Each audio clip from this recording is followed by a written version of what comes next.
You guys won't believe how huge these ants are. I traveled all the way to Singapore, which has been dubbed the ant capital of the world, in search of what all ant keepers know as the giant forest ant, aka Dinomyrmex gigas, as it's called in science.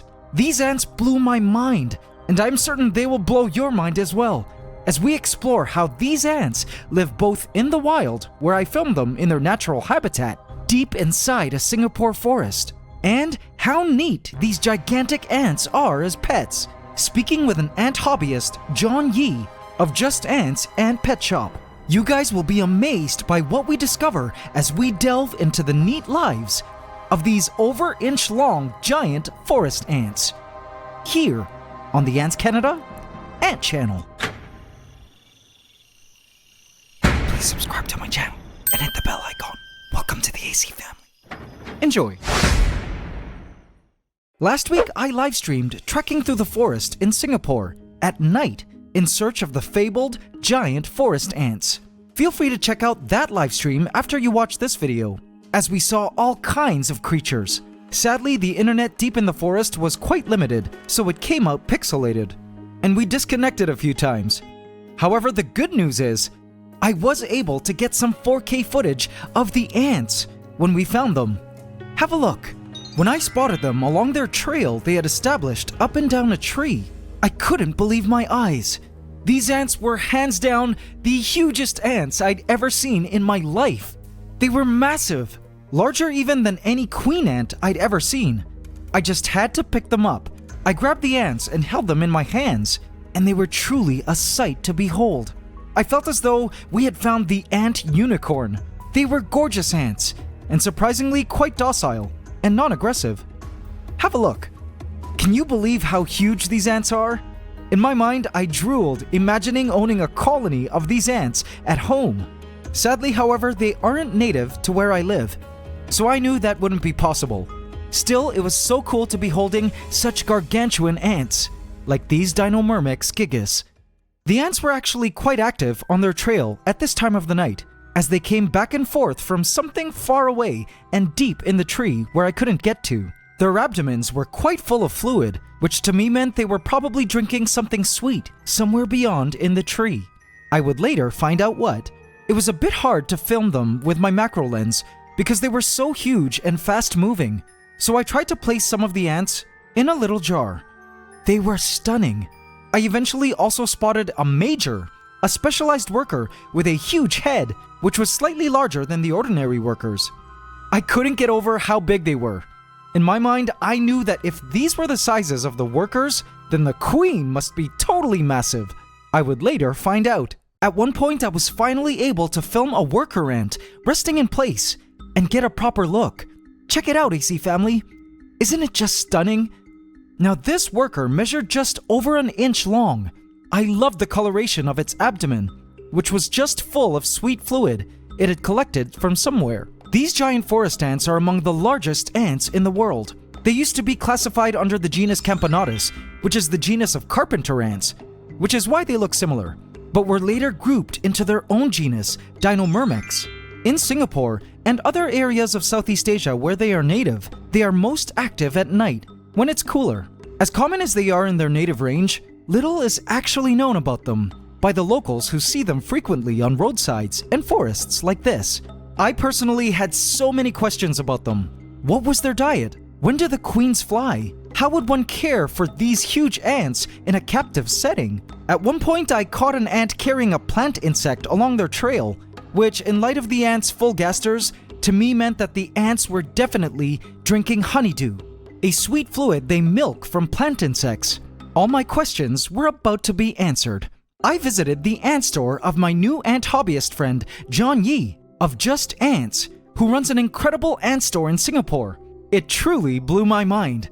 He was kind enough to show me around his incredible store, give me a tour of his various ant setups, and answer a few of my questions. How did you get started?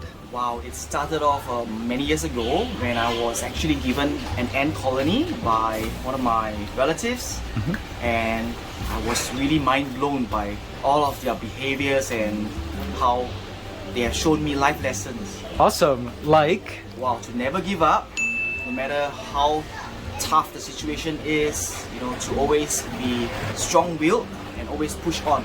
That's great. So it does seem like, other than the curiosity aspect and education, we humans can learn a lot from ants. Yes, we humans can learn a lot of life lessons. We shouldn't be treating them like a pest. Take a step and understand them a little bit more. Awesome. So this store is called Just Ants here in Singapore. What year did you start? We started in late 2019. And how many colonies would you say you have here? Wow, I have close to maybe 100 to 200 colonies. All for sale?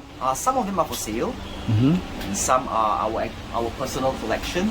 Now, are the species you keep here native, or do you have any that are imported from other areas? So all our ant species are native to Singapore. We do not keep non-native species. And you mentioned to me that people from other countries message you to ship them queens, is that correct? Countless emails and messages here and there. Just out of curiosity, which is the most requested for you to ship? Oh, that's an easy one. I believe it's the giant forest ants, Dinomyrmex gigas. Awesome. And you know what? That's a perfect segue, because this episode is about Dinomyrmex gigas. We recently saw them in the forest. Tell us about the care of Dinomyrmex gigas. First of all, when do you catch their queens? In Singapore, they fly probably more earlier into the year, like in April, May. But some of our ant keepers in Singapore have actually found them like in September or October. Wow, so they kind of have multiple flight periods, Yes, I guess? it's really hard to predict the actual flight patterns. So here and there are sightings around Singapore. It's really lucky and fortunate if you encounter one. I see. There are some sources online that say Dinomyrmex gigas is a queenless colony, that they run on Gamergate system like some other ants. So that's false. So Dinomyrmex, they have a queen. They do have a queen. Okay, and when you're raising them at the founding stage, tell us about the setup. So the founding stage has to be really kept simple based on my findings. A small container with a small cave for her to hide and some moss to keep the humidity in. Interesting. So sphagnum moss and a cave made of what? A cave made of rocks, Just, or? it could be like those decorations for fishes, a small little cave. Oh, even like an artificial An artificial one, plastic just to give hide. a sense of security. Keep the enclosure moist, and do not disturb her, as she's very sensitive to light. And check back on her periodically, like once a week, and not to cause too much shaking or vibrations. Yeah, less stress. And how long does it take for them to found a colony? So it takes around 2 to 3 months That is a long time. for the first batch of nanitics to hatch. All right, John, so tell us more about this Dinomyrmex gigas setup here. So this colony over here, it's around 1.5 years old. And out of our many failed attempts, this was one of the successful ones. I see you've tried different setups. Yes, we have failed countless times, numerous times. And this one is the most successful in Most your successful one. experience. Wow. So tell us about the setup. Are they nesting in, is this moss? Yeah, this is actually moss. And it looks like there's peat moss as well, Yeah, right? it's peat moss, and we try to give them a lot of humidity in the nest. So I I've see. actually constructed a little box inside. Oh, there's a box inside. Yeah, with a lot of holes that I've punched out, and it provides constant humidity. I At see. the same time, they feel really at ease because there's no light going in. I see. Really dark. Really dark. We can't see them. Yeah, They're in there.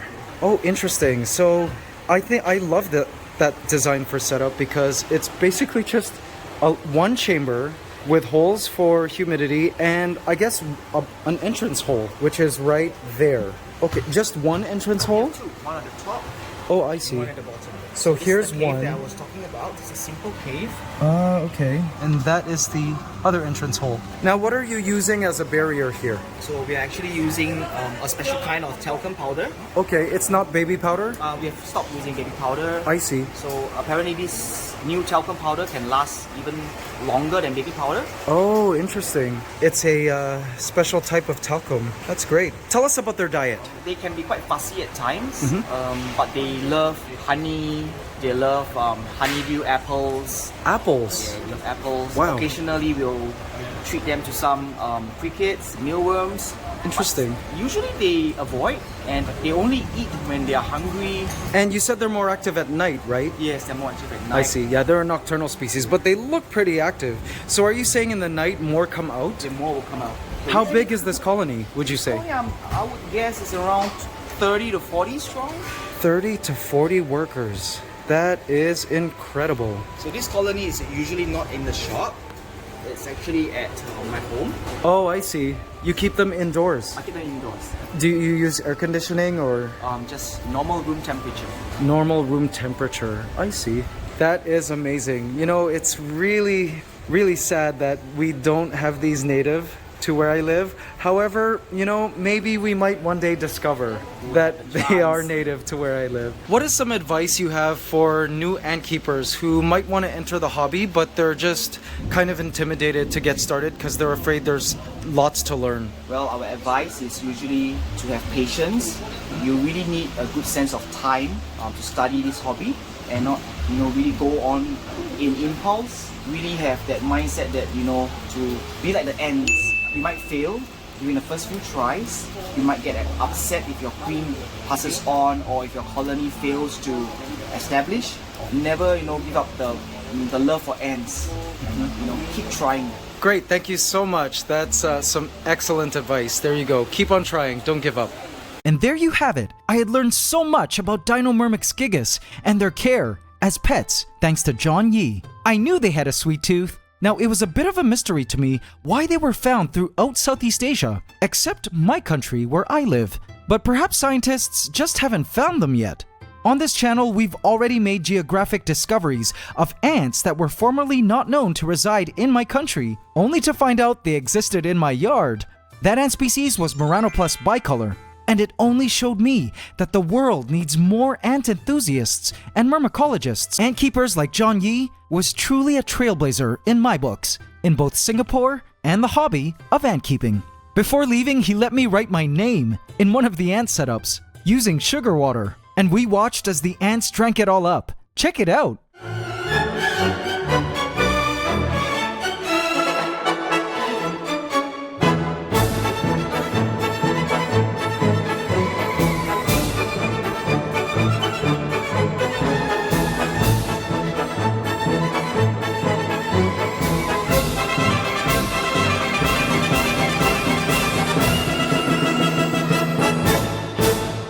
And that was that. If you guys are ever in Singapore, you guys must visit the Just Ant store in Yishun and catch John and his team to chat more about ant keeping and these awesome giant forest ants. Now, speaking of ant keeping and ant keeping equipment, I wanted to quickly announce that now is the perfect time to get into the ant keeping hobby, as we are having an incredible holiday sale at antscanada.com, where we are offering 10% off on all ant farms and outworlds at the shop.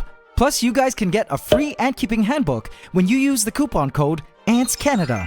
Just add it to your cart when you order and punch in the code to get it for free. Our ant keeping products make a great gift idea for all your ant and nature loving friends and family. I'd love for all of you guys to keep ants with us.